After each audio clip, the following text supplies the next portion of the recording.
Hola hermanos, quiero compartir con ustedes una reflexión que trata sobre vivir con sabiduría. Y saben que en el 520 a.C., un 29 de agosto, Dios habló a su pueblo a través del profeta Ageo, y este pueblo había vuelto del cautiverio un tiempo atrás, y en una cuestión de prioridades decía que todavía no había llegado el tiempo de reedificar la casa de Dios. Y Dios, tomando este dicho de ellos, habla por medio del profeta Ageo y dice: ¿es para vosotros tiempo, para vosotros, de habitar en vuestras casas artesonadas o lujosas? Y esta casa, haciendo alusión al templo, y esta casa está desierta. Pues así ha dicho Jehová de los ejércitos: meditad bien sobre vuestros caminos.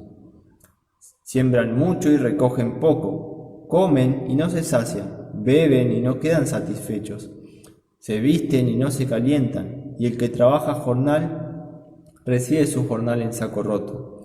Así ha dicho Jehová de los ejércitos: meditad sobre vuestros caminos. Subid al monte y traed madera y reedificad la casa. Y pondré en ella mi voluntad y seré glorificado, ha dicho Jehová.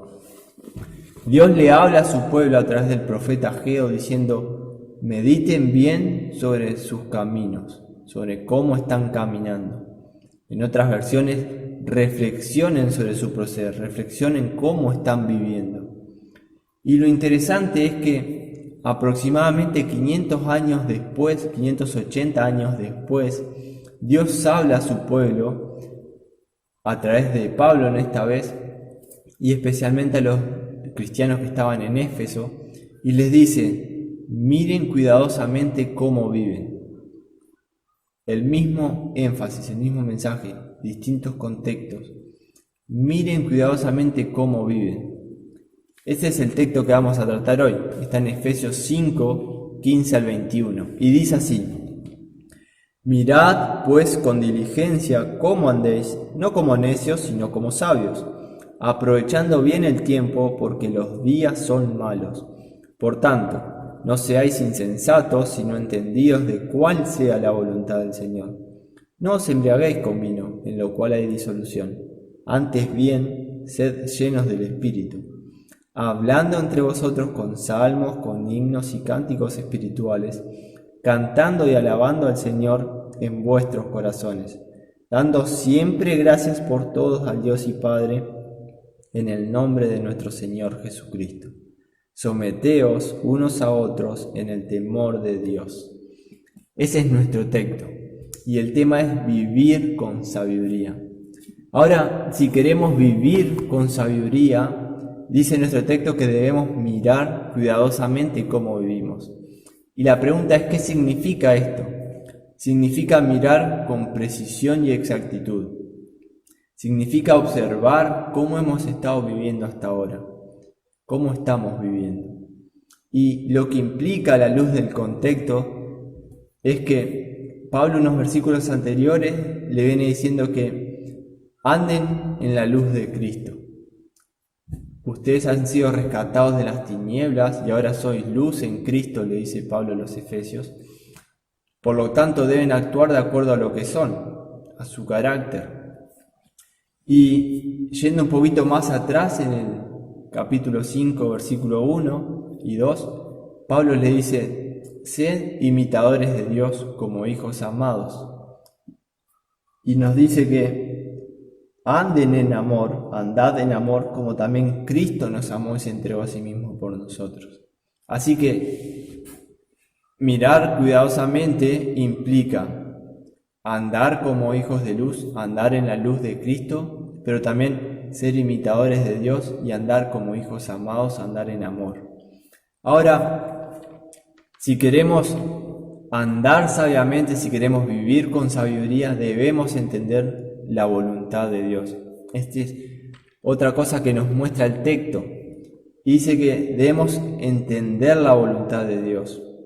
Dice el versículo 17: por tanto, no seáis insensatos, sino entendidos de cuál sea la voluntad del Señor. Y la cuestión acá es: ¿Un cristiano debe ser necio o sabio? ¿Necio o sabio? Esa es la pregunta.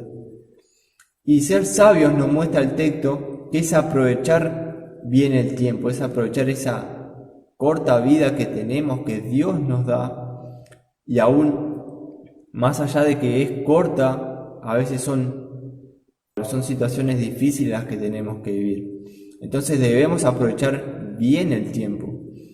Y ser sabio también implica conocer la voluntad de Dios, la voluntad revelada de Dios en su palabra. Ahora, la voluntad de Dios revelada en su palabra primeramente es que seamos salvos. En segundo lugar es que seamos llenos del Espíritu Santo, como nos muestran los versículos siguientes. Pero también la voluntad de Dios es que seamos agradecidos, que seamos sufridos, sumisos, que seamos obedientes a Dios. Esa es la voluntad de Dios. Jesucristo es el ejemplo de la voluntad de Dios, el ejemplo a imitar de nosotros. Ahora, si queremos andar sabiamente, si queremos vivir con sabiduría, debemos ser llenos del Espíritu Santo, es lo que nos muestra también el texto.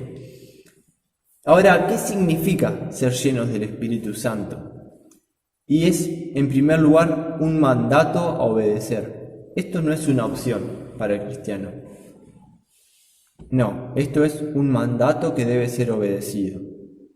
Hay que tener en cuenta también que cuando ponemos nuestra confianza en Cristo y Él nos salva, el Espíritu Santo mora en nosotros y somos bautizados con el Espíritu de Cristo. Pero el mandato que tenemos acá es ser llenos del Espíritu Santo, es nuestra responsabilidad. Y esta es la clave, es el corazón de la carta de Pablo a los Efesios, en las cuestiones prácticas. Todo lo que Pablo manda de ser imitadores de Dios, de vivir en humildad, andar en la luz, amar, ser hijos amados, andar en amor como Cristo nos amó, solo es posible mediante el poder del Espíritu Santo actuando en nosotros. Ahora, ¿qué significa ser lleno del Espíritu Santo? Es vivir bajo la influencia del Espíritu. Es que el Espíritu de Cristo, el Espíritu Santo, controle cada aspecto de nuestra vida. Es permitir que Él nos esté llenando, que Él esté completando todo. Y entendiendo el pasaje paralelo en Colosenses 3:16, nos muestra que la palabra de Cristo mora en abundancia, dice Pablo a los colosenses. Y lo interesante es que si vemos los resultados, tanto de ser lleno del Espíritu Santo acá en Efesios, como que la palabra de Cristo mora en abundancia en Colosenses, los resultados son los mismos. Entonces, si queremos ser llenos del Espíritu Santo, permitirle que el Espíritu Santo nos llene, debemos permitir que la palabra de Dios nos controle cada aspecto de nuestra vida. Debemos confesar también nuestro pecado, vivir una vida en santidad pura. Debemos ser obedientes, ser sumisos. Y ahora, ¿cuáles son las consecuencias que trae obedecer este mandato de ser lleno del Espíritu Santo? Las consecuencias son 3 que nos muestra el texto. Dice el versículo 19, hablando entre vosotros con salmos, con himnos y cánticos espirituales, cantando y alabando al Señor en vuestros corazones, dando siempre gracias por todo al Dios y Padre en el nombre de nuestro Señor Jesucristo. Someteos unos a otros en el temor de Dios. 3 cosas que nos muestra. Primero, alabanza. Una alabanza que Dios pone en nosotros cuando obedecemos a este mandato. Canciones que nos llevan a adorar a Dios. En segundo lugar, gratitud. Es la segunda cosa que vemos. Ser agradecidos por todo, por quién es Dios y por lo que Él ha hecho a nuestro favor. Ser lleno del Espíritu Santo nos lleva a ser agradecidos por todo. Y en tercer lugar, sumisión. Ser lleno del Espíritu Santo nos lleva a estar sumisos en humildad a las demás personas. Y es el tema clave acá de capítulo 5, 22 en adelante y hasta el capítulo 6. Es esa relación entre las personas, ser sumisos a los demás. Es la relación de padre e hijo, de esposo y esposa, de empleador y empleado. Esa es la relación. Eso es lo práctico de ser lleno del Espíritu Santo. Ahora, a modo de conclusión, yo te quiero desafiar a vos que estás escuchando y a usted que está escuchando a vivir con sabiduría. La pregunta es, ¿cómo lo hacemos? ¿Cómo vivimos con sabiduría? A la luz de nuestro texto, primero es reconocer, es reflexionar en cómo has vivido hasta ahora. Y si es necesario y reconoces que has estado desaprovechando el tiempo, no estás viviendo con sabiduría, es necesario que te arrepientas y que confieses tu pecado a Dios, pero también que comiences a vivir o a seguir viviendo con sabiduría, al aprovechar tu tiempo y al entender la voluntad de Dios.